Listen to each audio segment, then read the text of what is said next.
ಹರಿ ಓಂ ಎಲ್ಲರಿಗೂ. ನಾನು ಇಲ್ಲಿ ಎಲ್ಲರಿಗೂ ಶ್ಲೋಕ ಅಥವಾ ಸ್ತೋತ್ರನ ಕಲಿಬೇಕು ಅಂತ ಆಸೆ ಇರುತ್ತೆ ಅಲ್ವಾ. ಆಸಕ್ತಿ ಇರೋರು ಪಾಪ ಅದನ್ನು ಉಚ್ಚಾರಣೆ ಮಾಡಲಿಕ್ಕೆ ಬರೋದಿಲ್ಲ ಅಂತ ಏನು ಮಾಡ್ತಾರೆ, ಇಲ್ಲ ಕೇಳಿಸ್ಕೊಳ್ತಾರೆ, ಇಲ್ಲ ಅಂತಂತಂದರೆ ಮನಸ್ಸಲ್ಲೇ ಅವರಿಗೆ ಹೇಗೆ ಬರುತ್ತೋ ಹಾಗೆ ಹೇಳಿಕೊಂಡು ಸುಮ್ಮನಾಗಿ ಹೋಗ್ತಾರೆ. ನಿಮಗೂ ಕಲಿಯೋಕೆ ಆಸಕ್ತಿ ಇದೆಯಾ, ನಿಮಗೂ ಕಲಿಯೋ ಇಂಟ್ರೆಸ್ಟ್ ಇದೆಯಾ? ಹಾಗಿದ್ರೆ ನನ್ನ ವಿಡಿಯೋನ ಪ್ರತಿದಿನ ನಾನು ಅಪ್ಲೋಡ್ ಮಾಡ್ತೀನಿ. ನೀವು ನೋಡಿ ನಾನು ಯಾವ ರೀತಿ ಶ್ಲೋಕನ ನಾನು ಹೇಳ್ಕೊಡ್ತೀನಿ ಅಂತಂದ್ಬಿಟ್ಟು ನೀವು ಕಲೀಲಿಕ್ಕೆ ನಿಮಗೂ ಈಸಿ ಆಗುತ್ತೆ. ನಾನಿಲ್ಲಿ ಏನು ಮಾಡ್ತಾ ಇದ್ದೀನಿ ಅಂತಂದರೆ, ಸ್ತೋತ್ರ ಅಂದಿದ ತಕ್ಷಣ ಎಲ್ಲರಿಗೂ ಸ್ವಲ್ಪ ಭಯ ಆಗುತ್ತೆ. ಯಾಕೆ ಅಂತಂದರೆ ಸ್ತೋತ್ರಗಳಲ್ಲಿ ನಮಗೆ 12ರಿಂದ 15 ಸ್ಟ್ಯಾನ್ಸಸ್, ಇಲ್ಲಾಂದರೆ ಕೆಲವೊಂದು ಸ್ತೋತ್ರಗಳಲ್ಲಿ ಇನ್ನೂ ಸ್ವಲ್ಪ ಜಾಸ್ತಿನೇ ನಮಗಿರುತ್ತೆ. ಅದು ಉಚ್ಚಾರಣೆ ಮಾಡಲಿಕ್ಕೆ ಕಷ್ಟ ಆಗುತ್ತೆ. ಮತ್ತು ಕೆಲವೊಂದು ಸಲ ಏನಪ್ಪ ಇಷ್ಟೊಂದು ಒಟ್ಟಿಗೆ ಹೇಗೆ ಕಲಿಯೋದು ಅನ್ನೋದು ಕೂಡ ನಮಗೆ ಅನಿಸುತ್ತೆ. ನಾವು ಮನುಷ್ಯರಲ್ವಾ, ಸಹಜ, ನಮಗೆ ಅದು ಅನಿಸೋದು ತಪ್ಪಿಲ್ಲ.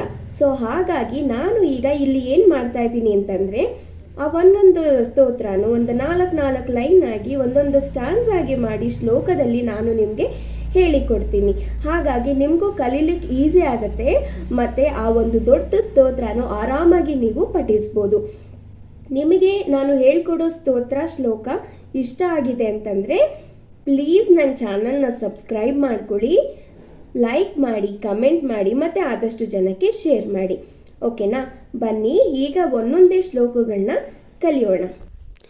ಈಗ 5ನೇ ಶ್ಲೋಕ ಕಲ್ತ್ಕೊಳ್ಳೋಣ.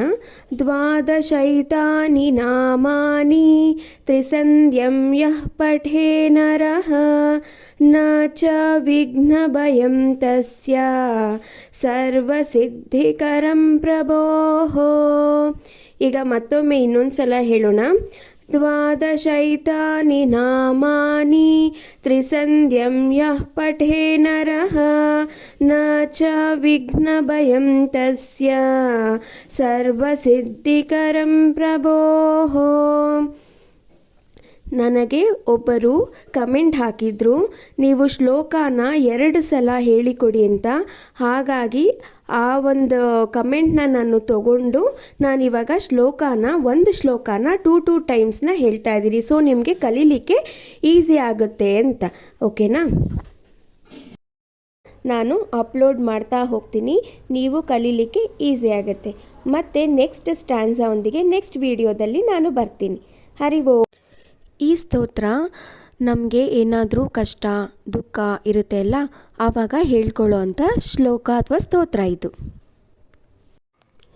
ನಾನು ನೆಕ್ಸ್ಟ್ ಶ್ಲೋಕನ ನೆಕ್ಸ್ಟ್ ವಿಡಿಯೋದಲ್ಲಿ ಅಪ್ಲೋಡ್ ಮಾಡ್ತೀನಿ. ಇದು ಗಣೇಶಂದು ಫುಲ್ಲು ಸ್ತೋತ್ರ. ಇದೇ ಥರ ಪ್ರತಿ ವಿಡಿಯೋದಲ್ಲಿ ಒಂದೊಂದು ಸ್ಟ್ಯಾನ್ಸ ಹೇಳ್ಕೊಡ್ತಾ ಹೋಗ್ತೀನಿ, ನಿಮಗೂ ಈಸಿ ಆಗುತ್ತೆ. ಓಕೆ, ನೋಡಿದ್ರಾ? ಇಷ್ಟ ಆಯಿತಾ? ತುಂಬ ಚಿಕ್ಕದಾಗಿದೆ, ಚೊಕ್ಕವಾಗಿದೆ, ಮತ್ತು ಈಸಿಯಾಗೂ ಕಲಿಬೋದು, ಹೌದಲ್ವಾ? ನಿಮ್ಮೆಲ್ಲರಿಗೂ ನಾನು ಹೇಳ್ಕೊಡೋ ಶ್ಲೋಕ ಸ್ತೋತ್ರ, ಮುಂದೆ ಹೇಳ್ಕೊಡೋ ಅಂಥ ಸಹಸ್ರನಾಮಗಳು ನಿಮಗಿಷ್ಟ ಆದರೆ ನನ್ನ ಚಾನಲ್ನ ಸಬ್ಸ್ಕ್ರೈಬ್ ಮಾಡ್ಕೊಳ್ಳಿ, ಲೈಕ್ ಮಾಡಿ, ಕಮೆಂಟ್ ಮಾಡಿ, ಮತ್ತು ಆದಷ್ಟು ಜನಕ್ಕೆ ಶೇರ್ ಮಾಡಿ. ಯಾಕೆ ಅಂತಂದರೆ ಎಷ್ಟೋ ಜನಕ್ಕೆ ಕಲೀಲಿಕ್ಕೆ ಆಸೆ ಇರುತ್ತೆ, ಆಸಕ್ತಿ ಇರುತ್ತೆ, ಆದರೆ ಹೇಗೆ ಅಂತ ಗೊತ್ತಿರೋದಿಲ್ಲ. ಸೊ ಇದೊಂದು ಅನುಕೂಲ ಆಗುತ್ತೆ ಅವ್ರಿಗೆ ಅಂತ ಕೇಳ್ಕೊತೀನಿ.